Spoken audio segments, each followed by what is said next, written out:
देख रहे हैं नेटवर्क 33 राजकुमार के साथ। तो चलिए पढ़ते हैं आज की कहानी की ओर। दोस्तों, रात के करीबन 2 बज रहे थे।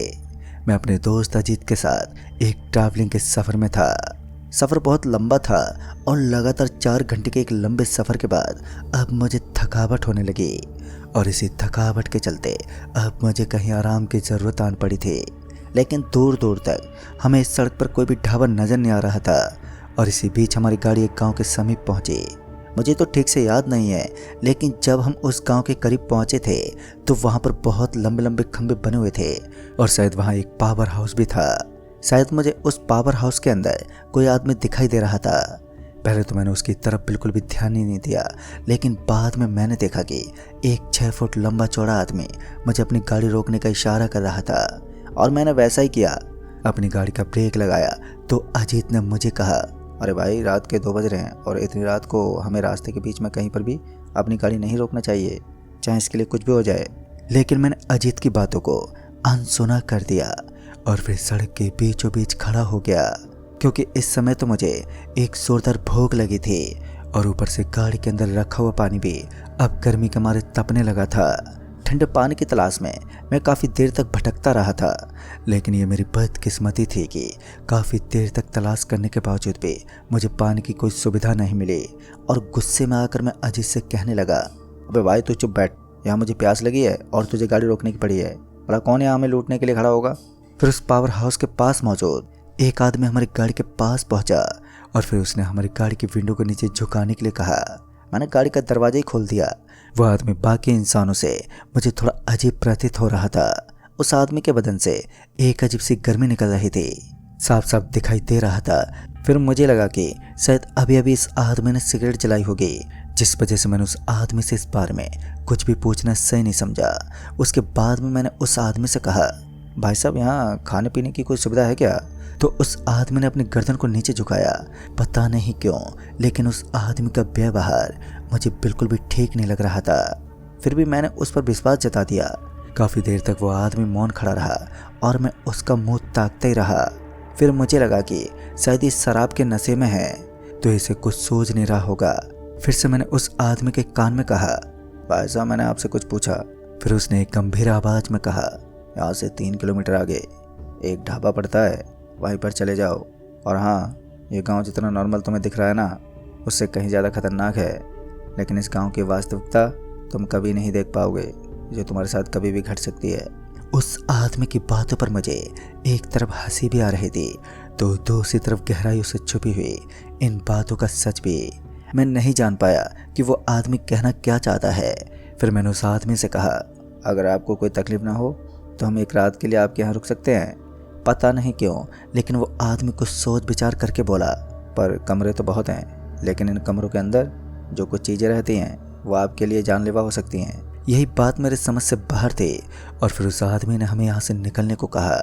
जैसे ही मैंने अपनी गाड़ी स्टार्ट की तो उस आदमी ने कहा, याद रहे, ये गाँव जितना नॉर्मल दिखता है उससे कहीं ज़्यादा खतरनाक है।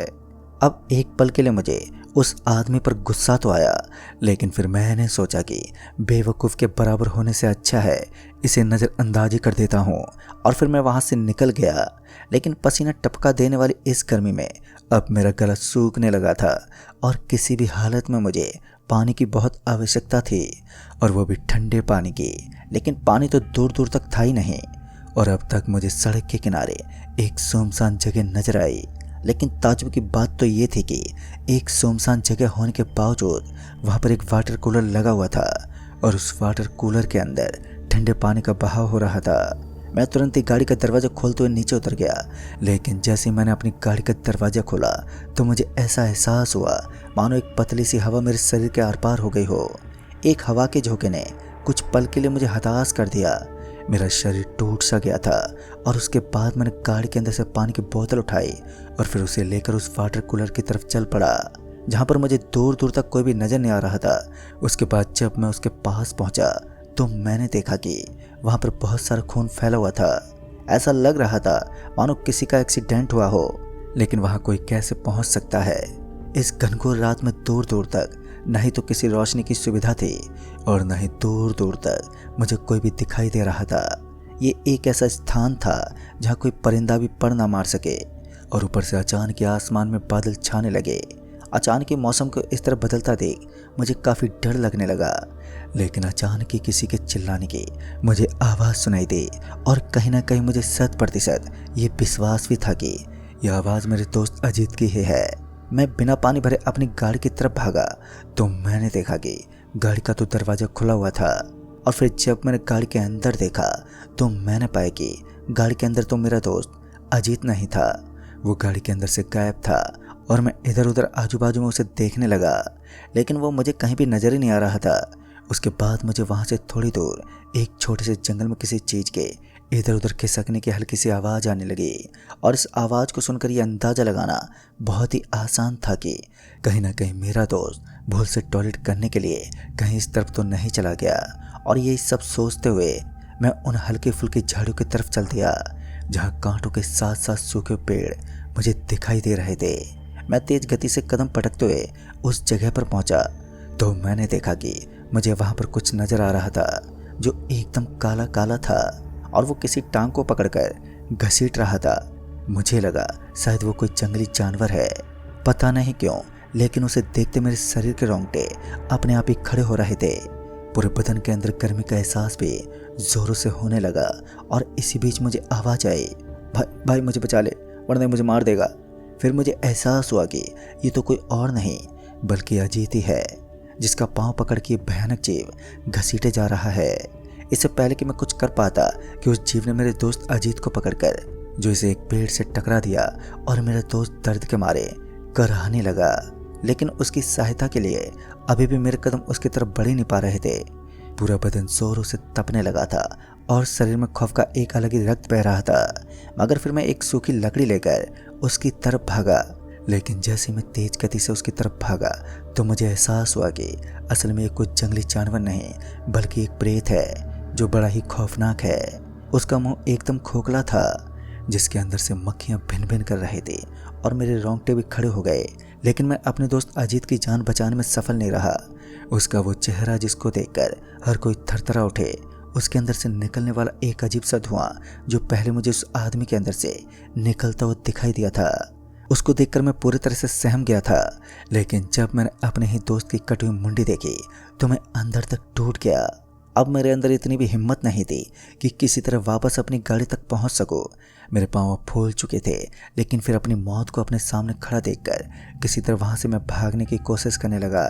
और इस बार मैं थमा नहीं, तेज रफ्तार के साथ भागते हुए अपनी गाड़ी के पास पहुंच गया जहां पर मेरी ज़िंदगी बचाने के लिए मेरे पास एक अच्छा खासा मौका था। लेकिन जैसे मैंने अपनी गाड़ी का दरवाज़ा खोला तो वो ब्रह्म राक्षस की तरह नजर आने वाला शैतान गाड़ी में ही बैठा था। उसने मेरे मुंह पर एक जोरदार झपट्टा मार दिया और मैं इस जोरदार झपट्टे को कुछ पल के लिए सह नहीं पाया और गाड़ी के दरवाजे से टकराकर वहीं पर बेहोश हो गया और सर में एक भारी चोट भी लग गई। फिर मैं एक गंभीर अवस्था में बेहोश हो गया था और जब मेरी आंख खुली तो मैंने देखा कि एक अजीब सा कमरा जिसके अंदर मुझे घुटन जैसा महसूस हो रहा था वो पूरा का पूरा बंद था और उसके अंदर एक काली परछाई मेरे आसपास मंडरा रही थी। उस परछाई की आकृति में चांद की हल्की रोशनी मैं साफ देख पा रहा था। मुझे भय तो लग रहा था, किंतु मैं तभी जुबान में लड़खड़ाते बोला, मैंने तुम्हारा क्या बिगाड़ा है, मुझे जाने दो प्लीज़। मगर मेरी इस बात का जवाब देने वाला यहाँ पर कोई भी नहीं था। फिर उस काले रंग की परछाई के अंदर से एक आवाज़ आई, ये जगह तुम्हें ख़त्म कर सकती है। अगर अपनी जान बचानी है तो रात के 3:30 बजे जैसे ये दरवाज़ा खुलेगा तुम यहाँ से बाहर निकल जाना। लेकिन याद रहे, बाहर निकलते वक्त भी तुम किसी को नज़र ना आओ। अगर भूल से भी किसी ने तुम्हें देख लिया तो फिर तुम्हारा ज़िंदा बचना इम्पॉसिबल होगा। पता नहीं क्यों, लेकिन ये सब बातें मुझे बड़ी डरावनी महसूस हो रही थी। तभी मैंने देखा कि मैं पेड़ों की जड़ों से बंधा हुआ था, लेकिन एक हाथ खुला हुआ था। तो मैंने अपने पूरे बदन को आज़ाद कर लिया और दूसरी पल जब मैंने अपना चेहरा दूसरी तरफ घुमाया तो मैंने देखा कि उस जाली के अंदर से आ रही चांद की रोशनी में मुझे अपने दोस्त अजीत की लाश पड़ी हुई नजर आई। मैं घबरा गया और इसी बीच कब रात के 3:30 बज गए मुझे तो पता ही नहीं चला।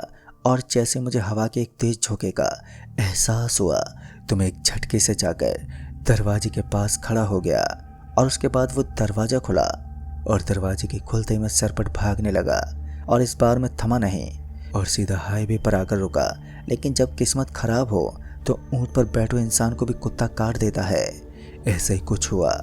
मैं किसी तरह अपनी जान बचाकर हाईवे पर तो भाग आया, लेकिन इसी बीच एक तेज तर्रार ट्रक पलक झपकते मुझे टक्कर मारकर वहाँ से आगे निकल गई। मैं बेहोश होकर एक बार फिर सड़क पर ही गिर पड़ा।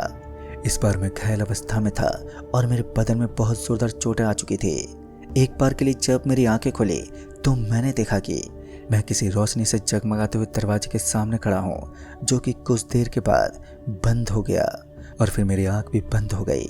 मुझे नहीं पता, लेकिन करीब 100 बार ऐसा हुआ और उसके बाद 101वीं बार मेरी आंख खुली तो मैं अस्पताल में लेटा हुआ था, जहाँ मेरे बगल में अजीत खड़ा था। अजीत को देखते मेरा सर चकराने लगा और मैं फिर से बेहोश हो गया। जब इस बार मुझे होश आया तो मेरे सारे घर वाले आजू बाजू में खड़े थे। उन्हें पहले से सारी घटना के बारे में पता था।